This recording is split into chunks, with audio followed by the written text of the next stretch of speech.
a normal cell to a cancer cell. Take 5 minutes to get the picture. More than 60,000 billion cells make up the human body. They are the units that form the tissues which make up our organs, like the liver, heart, and lungs. When the body needs it, our cells split into two and replace those cells that are defective or have come to the end of their lifespan. This makes it possible for our tissues to preserve their shape and their respective functions with the passage of time.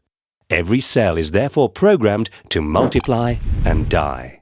This ordered but complex program is controlled by the center of the cell, the nucleus, which contains chromosomes containing many genes made up of DNA. Sometimes, some of these genes undergo a change. The nucleus then sends out abnormal orders and the cell goes wrong. It multiplies uncontrollably and takes on a life of its own. Each new cell produced contains the same defect.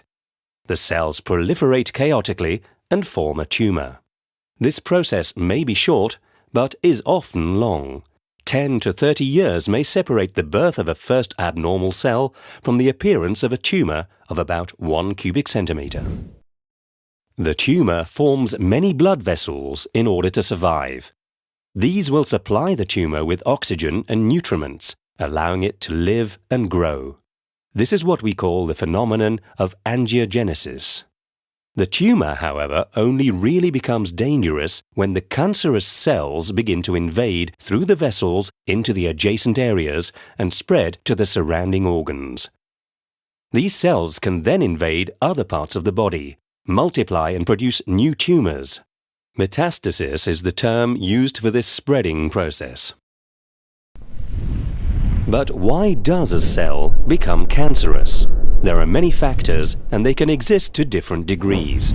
Factors have been identified, such as hereditary genetic anomalies, exposure to some viruses, HIV, hepatitis B, C, and D, papillomavirus, Epstein-Barr virus, exposure to toxic agents, chemical products, radiation, sun, unhealthy behaviors, such as the consumption of alcohol and tobacco, or a diet too rich in fat and low in fruit and vegetables. Today, over 25 million people in the world live with cancer. 7 million die from it each year. The disease represents the leading cause of mortality for those under 65. Lung cancer is the most widespread, followed by breast cancer, colorectal, stomach, and prostate cancer. The means to combat cancer do, however, exist. These often complementary treatments are used alone or in combination according to the type of cancer and its status. The goal of the treatments is to make it possible to eliminate the tumor and cure the patient in early-stage cancer, or like a chronic disease, to control its development. There are mainly 3 kinds of treatment. Surgery consists of removing the tumor in part or in its entirety.